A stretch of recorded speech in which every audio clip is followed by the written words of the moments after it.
Man, I have a slew of different topics that to hit on, but before we get into that, I would do you guys a disservice without highlighting what you guys got going on. You just came out with a book.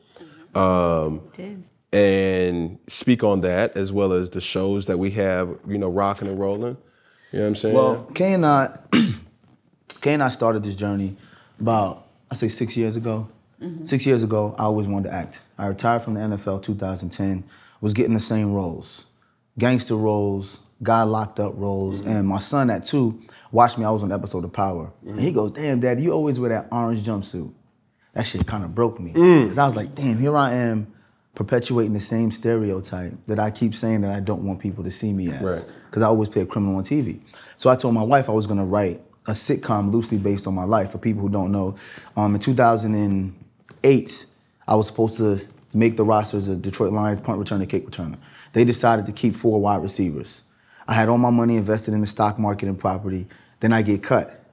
And then the recession happens. Oh no! Yeah, so you no. You already know. You go from making all of this money at one time to not making any money, and then the recession happens, and my money's tied up in real estate and investments, so I'm losing money. I'm just not liquid. Right. So we ended up having to move back to Brooklyn with close to nothing. And I felt like, dang, this is a real story, but it also sounds like a Hollywood story. Like the NFL player, has to retire and move back to Brooklyn. I was pitching this, and all the producers kept saying, it's too wholesome. Yeah. No one wants to see that. Yeah, no one wants to see that. So I was just like, fuck it. I'm gonna do it myself. I had 15 seconds. This is when iPhone, Instagram was only 15-second reel. That's how it started, yeah. So I started making 15-second clips of me and my wife and our kids, and it started to grow. Then Instagram turned to 60 seconds, and I was like, this is all I need. Yeah. And I put on my profile, my name is Devale, I'm a kid from Brooklyn. I'm about to change my life with 60 seconds in the iPhone. And I started to, all of the stuff that I wrote for the script, she and I would act out in them 60 seconds, and it just went through the roof. Then the kids became involved as Jackson started to talk more, and then Cairo became involved. And it just blew up into something that we didn't expect it to be. I just wanted to show producers that people wanted to see the content. But then monetization started to happen on social media. Brand partnerships started to come. So I was like, this is a whole business in itself. Then the businessman in me was just like, well, fuck selling my idea to a studio if I can make 5 times more money from my phone. Right. So hired a staff of people. We started shooting our own content, and then the podcast came about. Won the Webby Award for the podcast, and the book deal came about. And that's typically how it goes. You go a podcast, book deal, TV deal, movie deal. So right now we're in the process of building a conglomerate to be able to do all those things.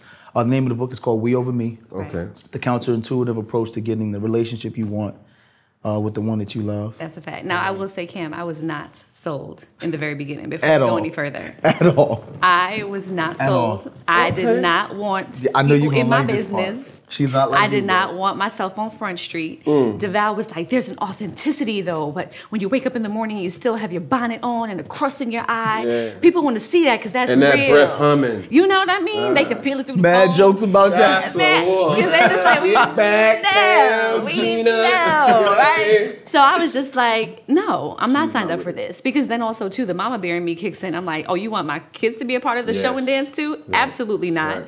And it was cute when you have 300 followers, 3,000 followers. In the beginning, I'm like, oh, okay, whatever. These are my people that I know. Oh, Sarah's like that girl. Hey, Patrice. Hey, hello, heifer. Hey, look. Hey, listen. You know. I called you. You didn't hit me back, but you like in my picture. But you like in my photo. You're exactly. Right. That's what it was. That's exactly what it was. And then a couple videos went viral, and then it went from 3,000 to 300,000, and then I was like, whoa. Yeah. Whoa. But then simultaneously, the bags were rolling in. So I was convinced. I said, let me do my part. It's starting to make sense. And I'm talking about sense with a C, not an S. Absolutely. I was like, what my script say today? What video we got? All right. Nah, baby. Nah, that's bullshit on page 3 right there. Nah, I think I need to give a little bit more maybe I'll cry. Everything. That was it. Literally. Everything. I used to write everything in the beginning. And she would just say whatever, like whatever. Then it started to be like, I would never say this like this. Right. I'm like, oh, so you have critiques of the script. I'm sure as hell do. Then it became improv for us. So we were just like, all right. So this is TikTok before TikTok. Yeah. Yes. Right? And that's revolutionary right there. You know what I mean? Where we are right now, and I told you, off camera that I really appreciate the vulnerableness that you guys kind of go about it. You highlight everything. Yeah. And for me, it's like, whether you know about my situation or don't know about my situation, we're all our public figures. You know how much you make, you know how much you gon' make, you know how much your partner make, you know what your partner doing, you know who your partner screwing, you just look on any type of blog site, you can see they want the tea. Yeah, that's all they want. You dig what I'm saying? If they can't get it, they're gonna make it up. They gonna make it up. Yeah. And we're in a society now where you're not innocent until proven guilty. You guilty until proven innocent. And even when you prove your innocence, you still got some type of conspiracy theorists like, Absolutely, yeah. what Khadeen down there doing with Cam? Yeah. What they doing? You're right. Just, you mean to tell me she doing a podcast at 11 a.m.? She ain't got, you know what I'm saying? Absolutely. You're right. And it infiltrates your mind to just be like, hold on, wait, what? She texted me, she called me, and she FaceTimed me, but there was like a 10-second or 10-minute grace period. The 10 seconds, that's when it happened. You know what I mean? It happened. The 10 seconds, that's when it happened. It happened. Yeah. And even when you clear your name, the energy that was spent in dragging your name through the mud It ain't is the not same. spent It ain't the same. with giving you But, some reprieve. So, But this is how I've reconciled this, right?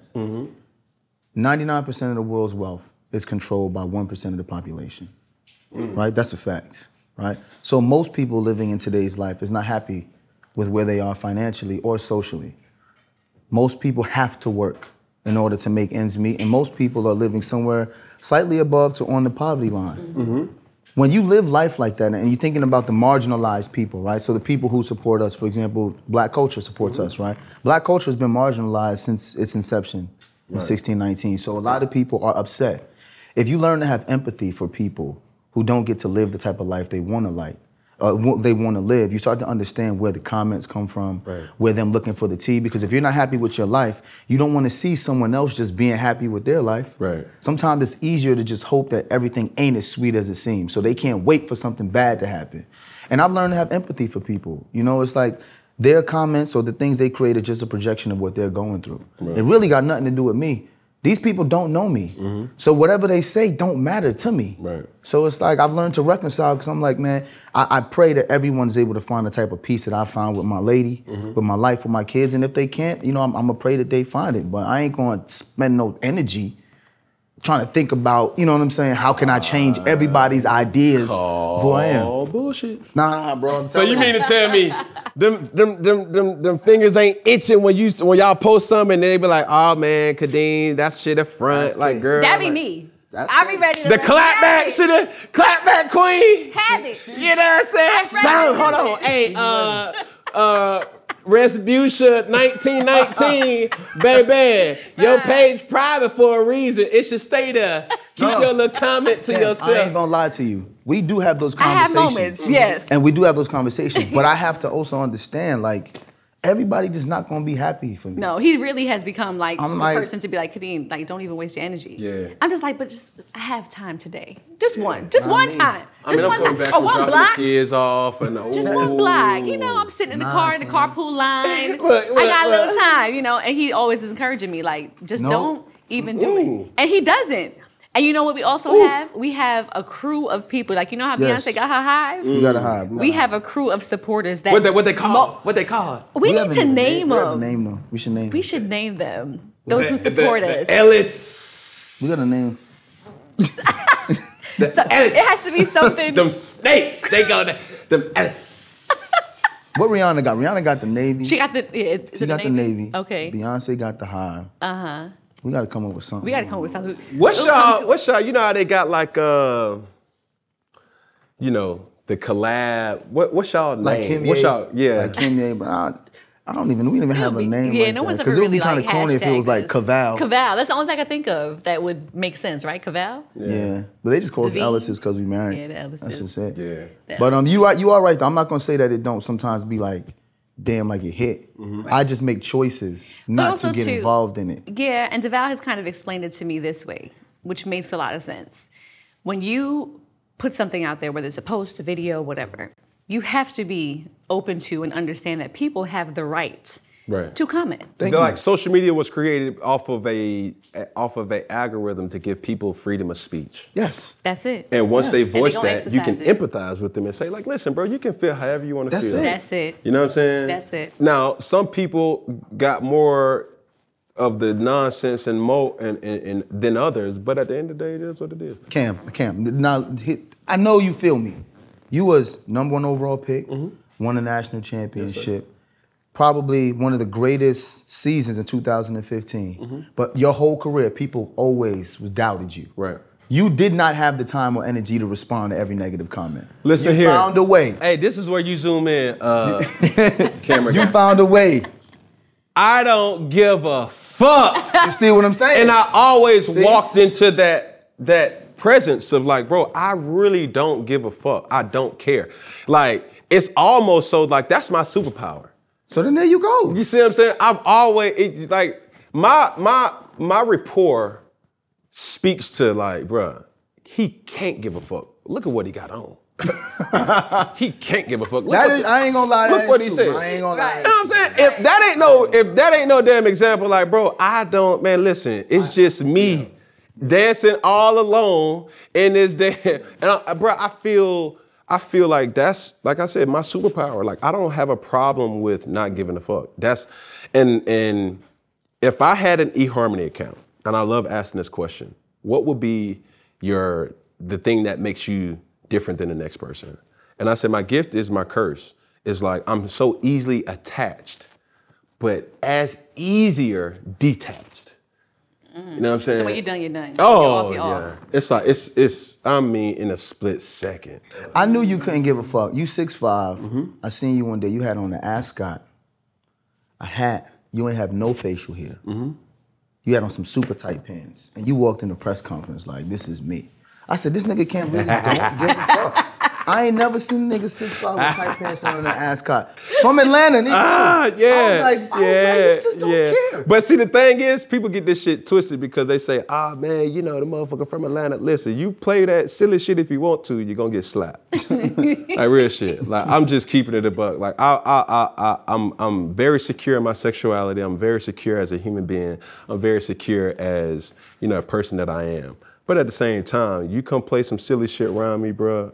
I'm the true definition of an alpha male. So let me ask you a question then. Absolutely. I love that description. Because I feel like I'm the same way. That's why when you say to me, how could I look at the comments and really not? Bro, when you know you walking in your purpose and you have value outside of what people try to put your value on, you have to ignore that. Of course. You know what I'm saying? So that's why when it comes to sharing, I know my value. You can take it or leave it. If you hate it, you hate it.